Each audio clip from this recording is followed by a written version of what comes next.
नमस्कार दोस्तों, एक बार फिर से आपका दिल से स्वागत है हमारे चैनल कहानी सीकर पर। उम्मीद करती हूँ आपको ये प्रस्तुति जरूर पसंद आएगी।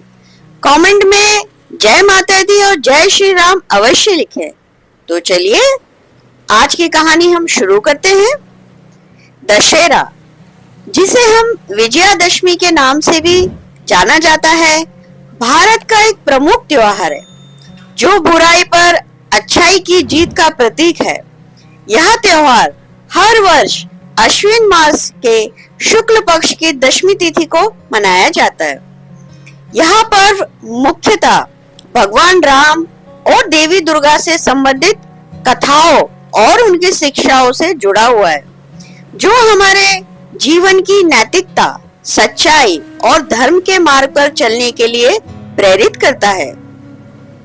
दशहरा की कहानी मुख्य रूप से दो प्रमुख घटनाओं से संबंधित है। भगवान राम की रावण पर विजय और देवी दुर्गा की महिषासुर पर विजय। तो आइए सबसे पहले हम भगवान राम और रावण की कहानी को सुनते हैं। रामायण के अनुसार भगवान राम त्रेता युग में अयोध्या के राजा दशरथ के पुत्र थे। राम के साथ उनके छोटे भाई लक्ष्मण और उनकी पत्नी सीता भी थी। एक दिन राजा दशरथ ने राम को 14 वर्ष के वनवास का आदेश दिया। यह निर्णय उनकी पत्नी कैकेयी के वरदानों के चलते लिया गया, क्योंकि कैकेयी चाहती थी कि उनका पुत्र भरत राजा बने। राम अपने पिता के आदेश का पालन करते हुए वनवास के लिए चले गए। उनके साथ सीता और लक्ष्मण भी वन में रहने लगे। वनवास के दौरान लंका के राजा रावण ने अपनी बहन शूर्पणखा का अपमान करने के प्रतिशोध में सीता का अपहरण कर लिया। रावण एक शक्तिशाली राजा था, जिसके पास 10 सिर और अद्वितीय शक्ति थी। उसने सीता को लंका ले जाकर अशोक वाटिका में बंदी बना लिया। सीता के अपहरण से दुखी राम ने सीता की खोज शुरू की। उनकी मदद के लिए हनुमान, सुग्रीव और वानर सेना उनके साथ आई।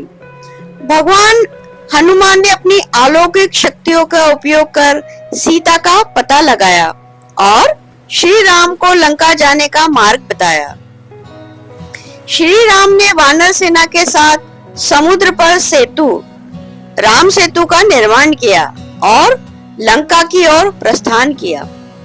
इसके बाद लंका में रावण और श्री राम के बीच भीषण युद्ध हुआ।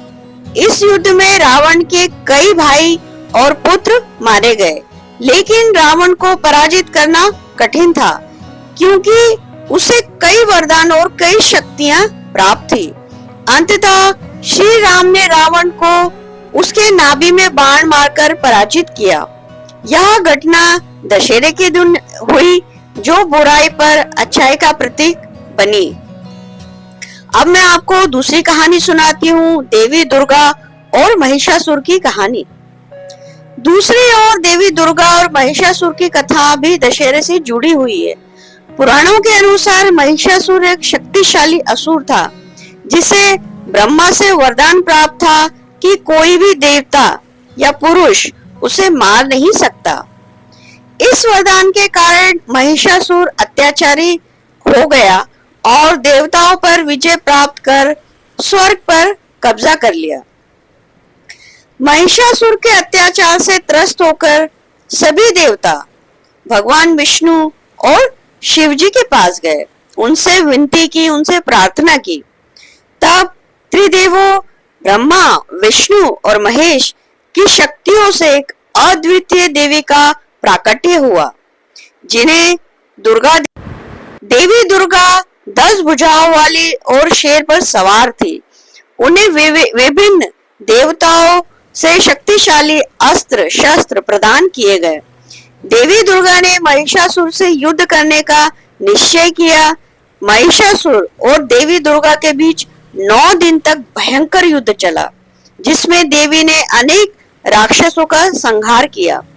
10वें दिन देवी दुर्गा ने महिषासुर का वध किया और इस प्रकार दशहरे का पर्व उनकी विजय के रूप में भी मनाया जाने लगा।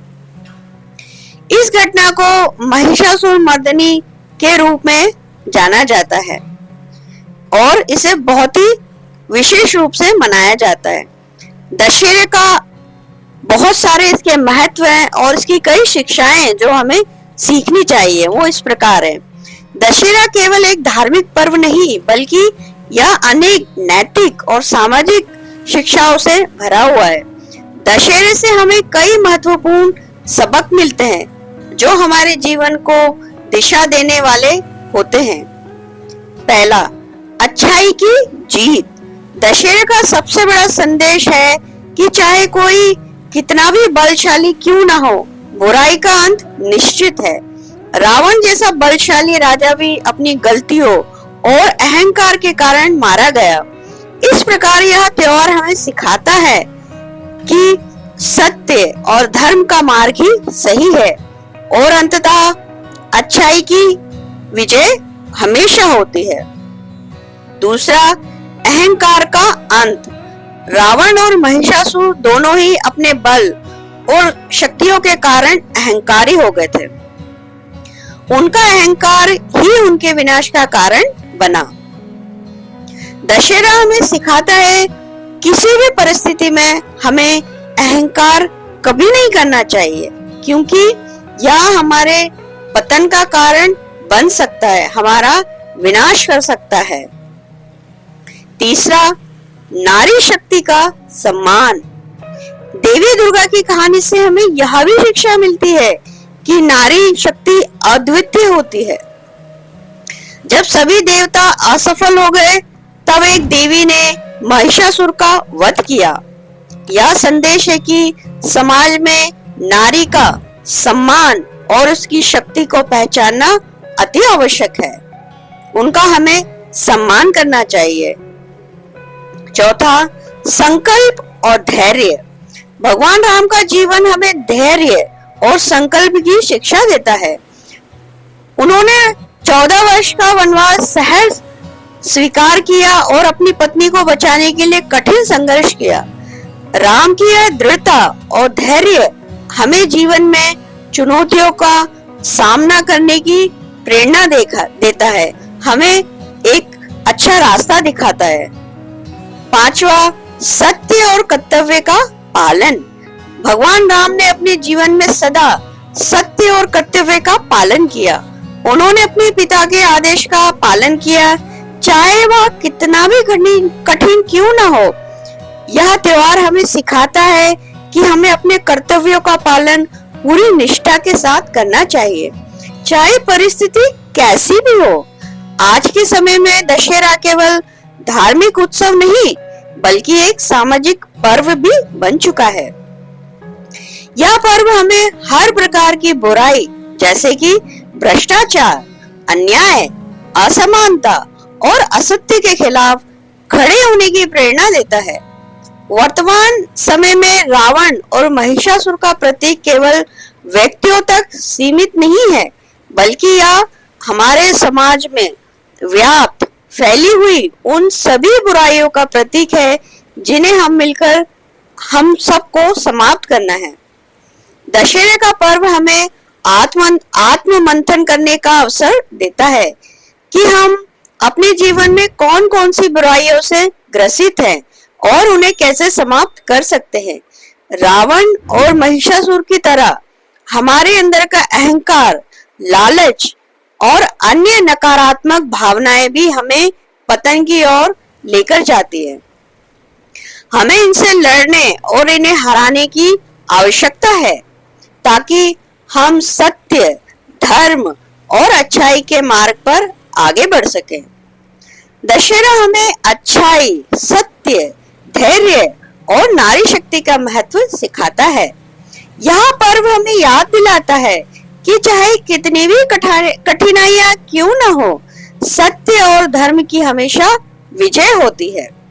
रावण और महिषासुर जैसे प्रतीक केवल पौराणिक पात्र नहीं है बल्कि वे हमारे जीवन की उन बुराइयों के प्रतीक हैं जिनसे हम प्रतिदिन संघर्ष हमें करना पड़ता है।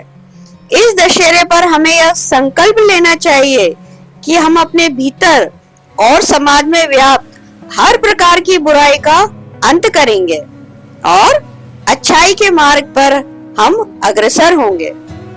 जय श्री राम, जय माता दी।